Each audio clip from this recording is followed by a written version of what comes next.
Praise the Lord and hello, friends and family. Welcome to this edition of today's Truth Revealed. I'm the host, Elder Gibbs. I'm so glad that you took a moment out of your day to give us a listen.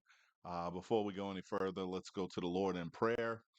Father, we thank you for your goodness, mercy, and kindness. Thank you for all those that have tuned in. We pray and ask that this recording is a blessing for those that have tuned in. We pray and ask that you have them share it. And we just want to give you glory and honor in Jesus' name. Amen. All right. So, as you know, Monday was President's Day, probably the going to be the last holiday for a while now.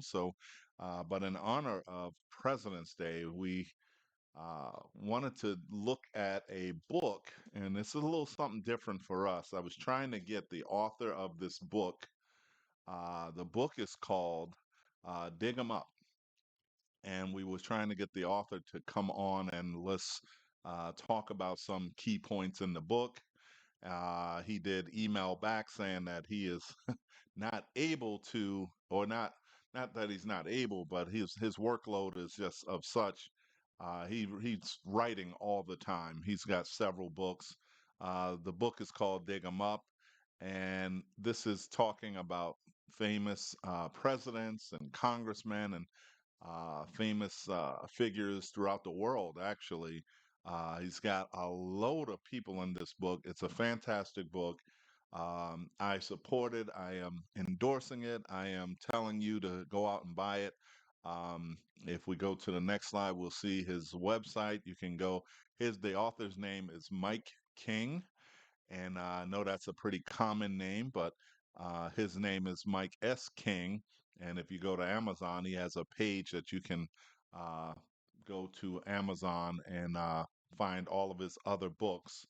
But we wanted to take a look at some, and we wrote down a few, and they are in no particular order of importance or alphabetical order or anything. Just a few that I thought was noteworthy, and we wanted to go over those uh, because we know that a lot of the word conspiracy is thrown around so often, and we know that it's a created word, a boogeyman word, if you will, to keep people away from digging into things. And when you read this book, I got to tell you, if you're so fortunate to read this, a lot of these things, as a researcher myself, I already knew some of these things, a lot of these things. But you tend to forget because what happens is time goes by and you move on to the next big thing. But however, if you put it all together, you say, wow, what a world we live in, that people are so power hungry and that they would be willing if to in someone's life if they don't line up with their agenda or their narrative. And that's what this book explains. And one thing all of these people in this book have is they stood up. Normally, it's to the same cabal, the same group of people, and most of them are they're Zionist, and then there's the bankers, mostly Jewish international bankers. All right. And they are behind a lot of mysterious things. And when you add it all together, it's like, wow, uh, is that really real? Well, you judge for yourself. Well, the first one I wanted to look at um, is not an American, and most of these figures are Americans that I'm going to go over, but a couple of them are very famous leaders. We all heard of Napoleon. We'll go to page 25 with Napoleon. Yes, so before we go to Napoleon, I wanted to show this page. This is a little information about Mike, the author, and you see his website. You can go down and visit his website down there. I highlighted it for you, and you can see some of his other books. Very one thing about Mike, he is a true historian, good, bad, or ugly. He's going to write the facts. Very impressive books that he has, and very affordable, very affordable. And he's one of the very few that will offer them in PDF form, so you don't even have to spend the big money. But go to his website, support him. We are glad to do so. And then we'll go on to uh, the next page here. So this is the table of content, and I've highlighted the ones that we're going to look at a little bit. So just wanted to give you a heads up. We're going to be looking at from the French Emperor Napoleon all the way down to Franklin D. Roosevelt.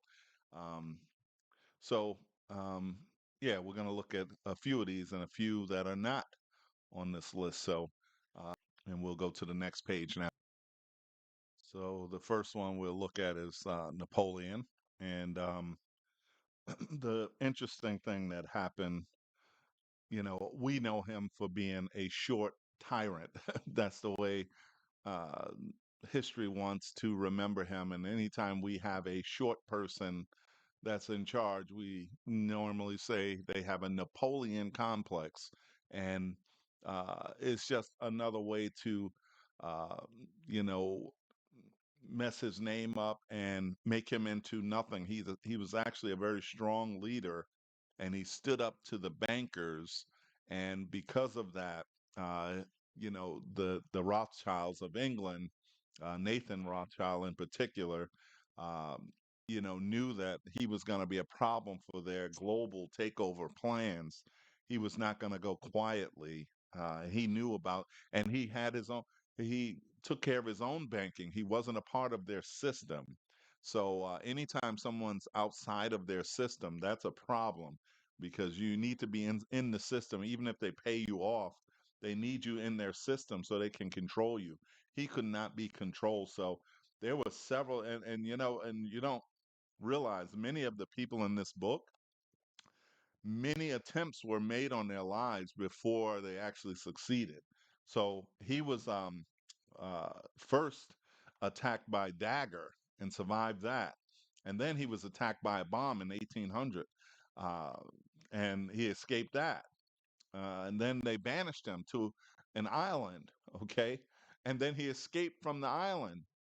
I mean, the man was, a survivor. And then finally, he was captured and banished to a different island, and that's where they believed he was poisoned. So he slowly, his health deteriorated and he died. But Mike King asked the question, uh, should we dig him up and see what the true nature of his death was? So that's Napoleon. That's just one. So we're gonna go over about 10 or 11 of these guys and try to take my time because I don't want to rush. But at the same time, I don't want to make this video too long. So just trying to give you whet your appetite for this book. Dig them up. I think it's well worth it. Um, so let's go to the next slide. So next up, we're going to look at Tsar Alexander II, and not going to go too long on him.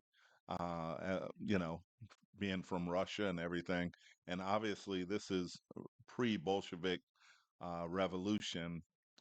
This is in the late 1800s, and it seemed like they were already setting up for what was going to happen later on. You look here and see in 1866, an attempt was made on the Tsar Alexander II. 1867, another attempt, failed attempt. Okay, 1879, yet another failed attempt. I mean, and I'm sure that everyone knew about these. So, the fact that you're in this spot and they're trying to kill you constantly, and then in 1880, yet another failed attempt, and then finally 1881, they got him by bomb hurled. They got him finally. And again, anybody that stands up to the establishment, remember, the Rothschild dynasty started in the early 1800s, late 1700s to be exact. So they were well they were trying to clear room for what was going to be in Russia. So, so that's Tsar Alexander the second. Next slide. So this particular slide we're going to show a couple of times because we're only focusing on the middle of the page. You see 1918. This is the Tsar Nicholas and his family. This was the Bolshevik takeover. All right. This is Trotsky, Lenin, and Vladimir Lenin, Trotsky, and later on Stalin. All right. So um, they got rid of not only did they get rid of the czar, but his 18 members of his family, all killed. Just I mean, massacred. Little children because they didn't want anybody rising up after his death. So so I thought that was worthy to mention here because those are these are some of these are going to be foreign to us, but if you can look back, it shaped what later would shape the world. It opened the door to communism, the thinking of Karl Marx and the philosophy of Karl Marx and all of that. This is all what happened here. So we'll look at this slide again later when we deal with another person on the list. Next slide, please. Okay, next up is President James Garfield. Okay, and he died on July 2nd, 1881. He was shot that day and died just a few months later. So, you know, basically, he died of that gunshot. So let's see what happened here. The civilized world was still in shock from the bombing murder of Russian Tsar Alexander II just a few months earlier. Now America will lose its second president in 16 years to an assassin's bullet. Further complicated by medical incompetence, James Garfield was an Ohio Republican who had only been in office for 4 months. The state of Ohio will earn the reputation for producing constitutionalist Republican America First presidents Garfield, McKinley, Taft, and Harding. And we will go to the next slide. Garfield was a brilliant scholar, talented orator, and an advocate of interest free hard money, gold, as the national currency. Like Presidents Jackson and Lincoln before him, Garfield opposed the international bankers and their monetary schemes. He warned, whosoever controls the volume of money in any country is absolute master of all industry and commerce. So he again stood up to the bankers and was basically succumbed by gunshot, and that took him out of the picture. These men were brave. They knew what they were getting into, but at the same time, they cared so much about the country. And when they made a stand, very few would stand with them. Let's go to the next slide. And next we have President Zachary Taylor, who died on July 9th, 1850, at age 65. Many of these gentlemen died under the age of 70. They were, considered in their prime for making political moves and whatnot. Um, so that's Zach Taylor. We'll get into his story a little bit. Could this be the motive here? Uh, the history altering death of the fearless general nicknamed Old Rough and Ready. That's what a nickname. Old Rough and Ready heralded the final takeover of Southern politics by the European linked Calhounist successionists and beginning of the end of the Union. The three one-term weakling Northern U.S. presidents who were to follow Taylor, and they are President Fillmore, Pierce, and Buchanan, All trembled in fear before the power of the visible plantation oligarchy and the invisible British Rothschild machine working with it. They would give the successionist conspirators everything that they demanded, right up until the start of the U.S. Civil War. For that reason, we say, dig him up. He was poisoned, ladies and gentlemen. He was poisoned. And this is a quote. This is why we feel he was murdered. And that he has this famous quote: I will personally lead the army and hang any persons taken in rebellion against the Union with less reluctance than I've hanged deserters and spies in Mexico. This man was standing up against the invisible black hand of the Rothschilds. The Rothschilds, their hands are hidden even to this day. Many people do not even know who they are, but yet they are alive and well, and they are still pulling the strings. So Buchanan was probably, I mean, not Buchanan, um, Taylor was actually poisoned. All right. Now, this is actually, with permission from Taylor's descendants, his body was exhumed in 1991 to test for poisoning, excuse me. But the remains were only tested for a specific poison, not toxin in general. The cover up continues. Why wouldn't they just, you're going to exhume a body, why wouldn't they just test for everything? Come on. You got to ask yourself that. Why wouldn't they test for everything possible? You already did all of the hard work, do all of the tests. No, they don't want to know. Next up, we have President William McKinley. You've heard President Trump talk about him. Um, he was one that he accumulated money for the country in his banking, the way he did business for the country. We had sums of money that we had never had before, you know, and that we can't have that. If you're the international bankers, we need countries to be in debt. So, anyway, so what happened while shaking hands with the public at a Pan American exposition in Buffalo, New York, about 4 hours from us? The immensely popular conservative Republican president, William McKinley, was shot twice at close range by a red anarchist Polish immigrant named Leon Zolgosz. Uh, it was the speeches of the notorious red subversive agitator Emily Goldman which moved Zolgosz to do something heroic and thus become famous, such take one for the team, self sacrifices. This is more common in Europe where you self sacrifice. It was referred to by the Reds as propaganda of the deed. Uh, the hate filled and mentally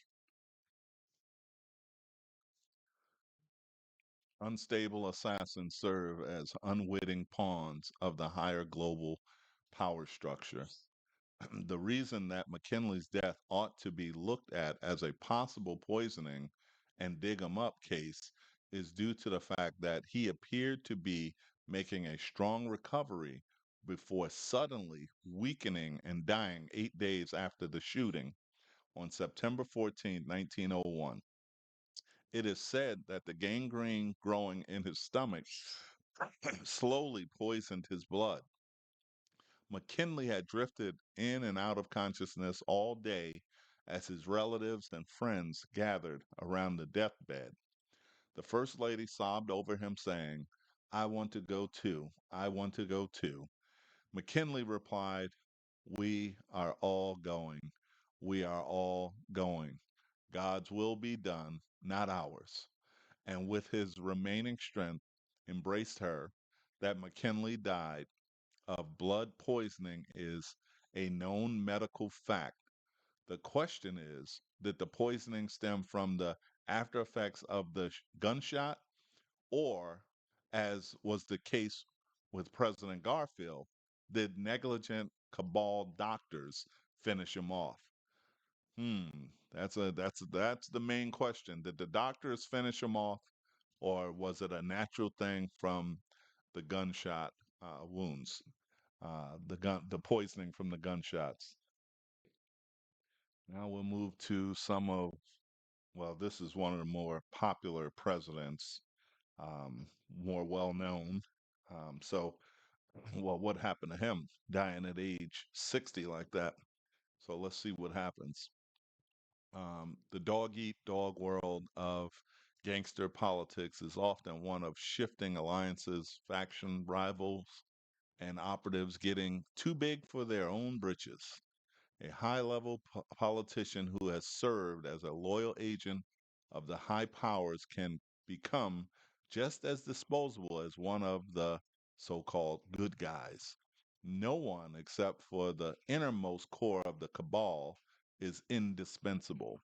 So, with that, just letting you know that we often see that in politics today, where um, somebody like a Governor Cuomo, all of a sudden he's doing their bidding, and then next thing you know, it seems like the knives are out against him, right? So, so what happens sometimes? So let me finish reading this about Teddy Roosevelt. As we have previously demonstrated, Teddy Roosevelt was the beneficiary of back to back deaths, assassinations of Vice Presidents Garrett Hobart and President William McKinley, respectively.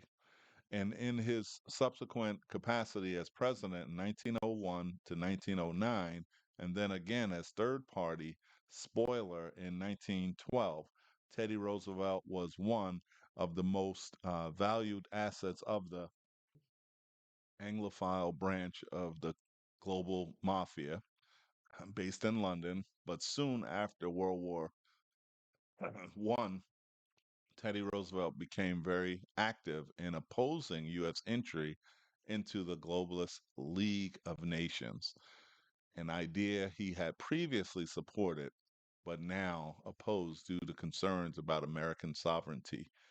All right, so obviously there was a change of heart. You cannot, once you support something that the global mafia, the cabal, once they have your support in what their plans are, no matter what personal things you go through in life, you cannot change your views on those things, especially publicly.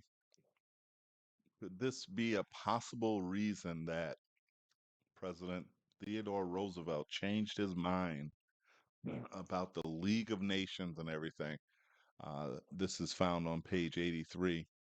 Uh, Teddy Roosevelt and Lodge, I wrote, knew that the bulk of the Senate and the bulk of the American people supported Wilson's plan for the League of Nations.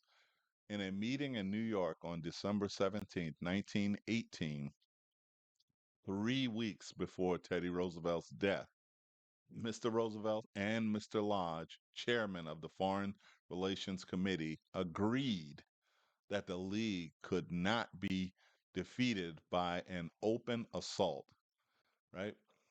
They knew that it couldn't be defeated by an open assault. Accordingly, they determined to destroy it slowly, bit by bit, piece by piece. They agreed that no matter what precise form of the League of Nations took, they would seek to strike out its most vital provisions. And when they failed to strike them out, they would cripple them with alterations until finally, even those who originally supported the League of Nations would vote against it. They would introduce amendment after amendment and reservation after reservation, provoking endless discussions and debate. Eventually, the Senate and the people would become divided and disgusted and full of doubt and fears. Then the League would be defeated. And that's exactly how the United States was kept out of the emerging world government. So Teddy Roosevelt single handedly stopped us from these things happen behind closed doors. And what was his motive? I think he grew weary of war himself. I mean, he had children. One of his boys died in the war, and two of them got injured so severely they were carried those injuries the rest of their lives. And I believe he saw that. He thought to himself, for what? Why are we doing this? So his global mentality changed at some point. And it happens to we see this all the time. And most of these men, a lot of the men, even some, and we're getting ready to go over his cousin, Franklin. So many of these guys, sometimes they are on the side of the bad guys. But what happens is something turns their stomach and they can't handle it anymore. And they really realize, wow, this is really wicked. I need to abandon these things. Well, it's too late. You cannot abandon. Once you get in, it's like Al Pacino in The Godfather Part 3. I tried to get out, but they sucked me right back in, you know? So we'll go to so now we go to President Franklin D. Roosevelt. Now, there's a lot about him. We can't, you know, I just don't want to get into too much, but I mean, he was doing any and everything for the cabal or the mafia, as Mr. King so eloquently puts it. He did everything he could to be something for them. But again, look at what happened to his health. Him again with the water, right? He got sick from, uh, drinking water somewhere. So they always use little things, and that's why I think a lot of problems have seem to have gone away. It's harder to get to people now because we've changed some of our practices. But nevertheless, let's go to the next slide. Let's read a little bit about Mr. Roosevelt here. Exalted the legend of FDR to an even higher level. Roosevelt had gone to the Little White House at Warm Springs, Georgia, to rest before his scheduled appearance at the founding conference of the United Nations. His health had suddenly started worsening in 1944.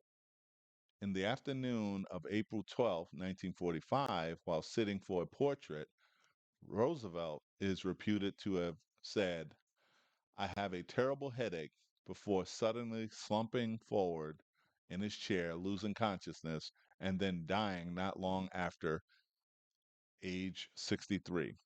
The cause of death was described as massive cerebral hemorrhage. His body turned black within hours of death. His a possible indicator of arsenic poisoning. Although Georgia law requires an autopsy, Roosevelt's body, like that of President Harding 22 years before, was whisked out of the state without one. They didn't even perform the required autopsy on his body. Here's a possible motive. Here's a possible motive down here. In a 2015 article, Zionist Rabbi Benjamin Bleek wrote of FDR's opposition and secret correspondence to with the king of Saudi Arabia. The rabid rabbi actually gloated over God's killing of FDR. And here's the quote. At the time, almost no one knew the story. It was not until much later that the secret correspondence between Franklin Delano Roosevelt and the Saudi king surfaced. But now we know what transpired behind the scenes that the world surely have de- that would have surely derailed the recognition of Israel as a member state of the United Nations. And we can once again stand in awe of the mysterious ways in which God plays a role in directing the turning points of history. Isn't that something? So it's all, and then it says here on the bottom here, but the same could not be said for FDR's Vice President Harry Truman. If you know anything about Truman, he is the one that signed Israel into being a state, and then he later regretted doing so. So could that be a possible motive why they had to take out FDR, because he had so much weight that if he didn't support the state of Israel, the others would have followed, and we may not have gotten the state of Israel in 1947, 48, whenever they came about. So much has been written about with Lincoln and Kennedy alike, and also similarities in their lives and death. But I found it interesting all of the things that are surrounded by the two of them. Some that you may not know, um, like the fact that his two boys got deathly ill while in the White House. So um, let's read and see what happens here. I wanted everyone to know about this.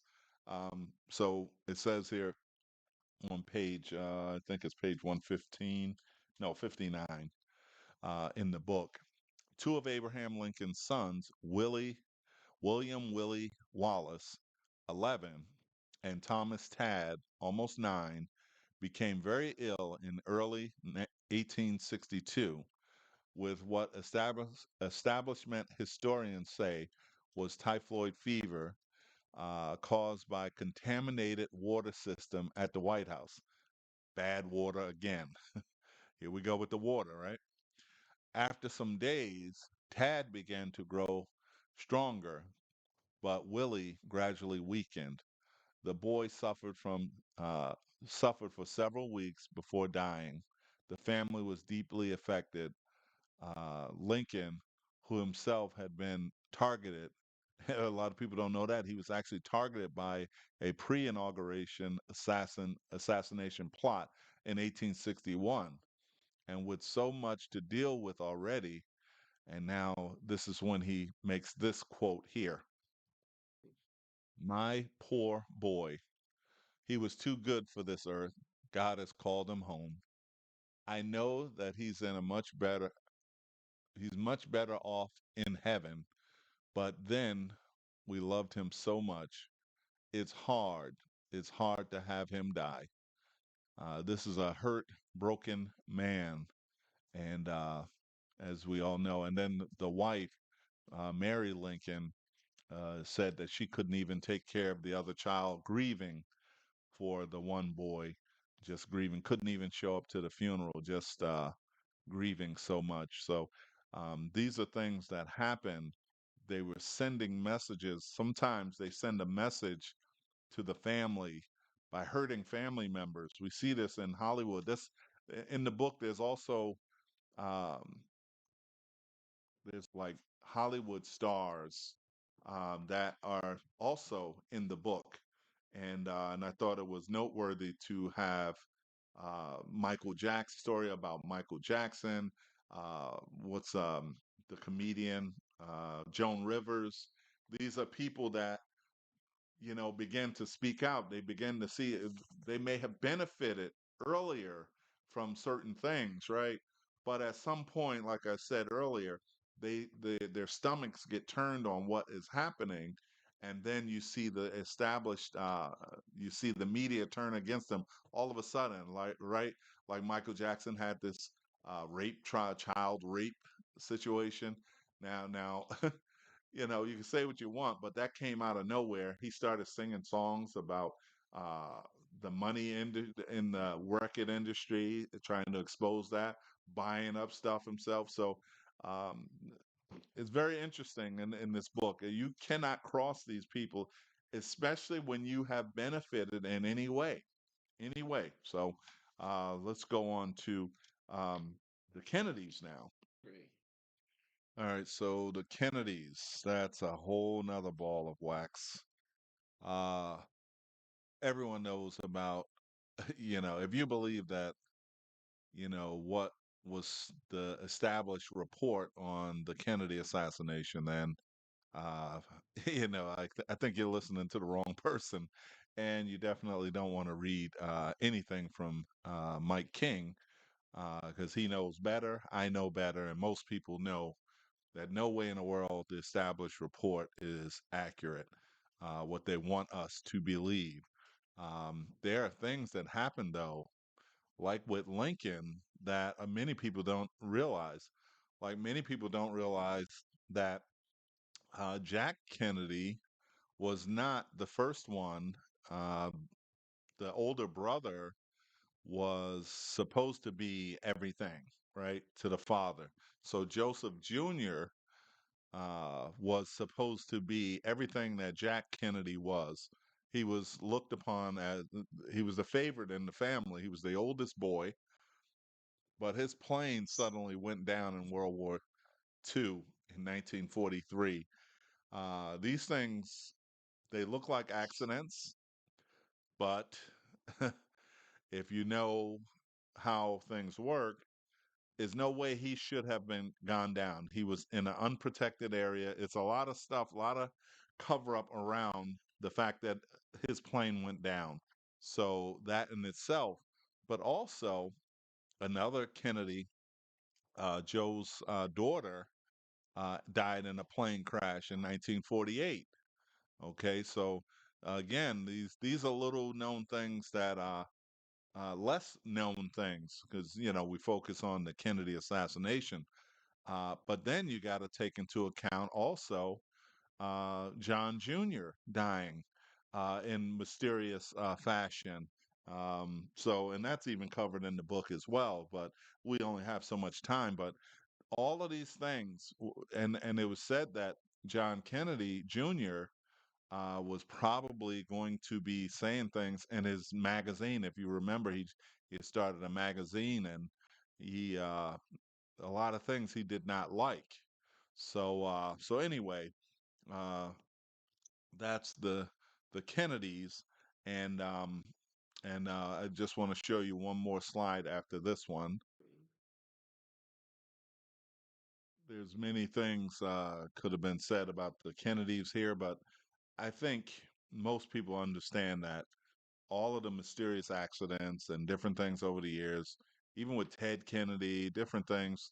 But let's move on to General George Patton. He's not an American president, but he was something, he was very powerful and influential, and he was very popular to the public and everybody, So, and he was one of the good old boys for a long time, but then he was outspoken with when it came to Dwight Eisenhower. So, h- could this be a possible motive why he became a target? By 1945, the great general was larger than life. The usual suspects feared that upon his return to the United States, the people's hero would, as he had indicated to his wife, become a social political force to be reckoned with. So, fearing that he would become something to be reckoned with, uh, I like this is called Death by Fender. Another conspiracy theorist dies suddenly and is buried with Luxembourg without an autopsy. He was buried without an autopsy. Can you imagine that? And then this comes from he was an anti-Semitist too. So they were applauding. This is the Jewish press applauding his death. Death by fender bender. Can you imagine that? So a mysterious way to go out. General Patton died suddenly in a car accident. This man survived all kinds of war and everything, but he could not survive a fender bender. And honestly, it doesn't look all that bad to me, but nevertheless, there is some conspiracies around his death. But listen, the one thing the book makes clear, it's a cabal of people, a small group of men controlling everything in this world. And when you cross if you're in somebody in influence that can sway the minds of the people, the hearts of the people against what they would like to happen, you become in a public enemy number one to these people, and they have no problem. And they have Here's how it works these days. Always work like this. Okay. At first, when you become an issue, they try to bribe you and sway you to their side of things. And many people are won over that way. Money talks, right? When that doesn't work, then they threaten you. And when the threats do not work, then they come after you with all kinds of different, and it's the same thing. They'll go after the family members. They will go after your weakest, your most vulnerable parts of your family. They will go after those to threaten you, to whip you into shape. And then finally, if you won't bend with those, they will just end your life. And we see that most of the people in this book, they were strong enough that they were such a threat that their lives had to be ended. And we can call it conspiracy if we want, but when you go through the book, it's like it's so many suspicious deaths. I mean, you can't make this stuff up. It'd be like lightning striking 5 times in the same spot. You know, it's no way that it's happening like that. And it's also it touched the president that's in office now. His younger brother is in the book as well. So I definitely say uh, go to the Mike's website, pick you up a copy of that book, and I think you would be alarmed at what you come to find in our American politics. You'll be surprised at what you find. Right. So listen, I thank you for tuning in. I know this was a little jumbled around, a little different for us too. I was hoping to get Mike to come on and talk about the book, but that couldn't happen. But nevertheless, I want this book. Everybody should own a copy of this book. There are other books out there, I know, but the amount of money that this book cost, it was nothing to the amount of work that he put into it. So, believe me, I'm getting nothing to say all of this. So, pick you up a copy as soon as possible. Listen, thank you for tuning in. I really thank you for viewing and give a like or whatever, a comment. It'll be grateful. I'll be grateful if you do. But listen, thank you and God bless you. And remember, stay in the battle.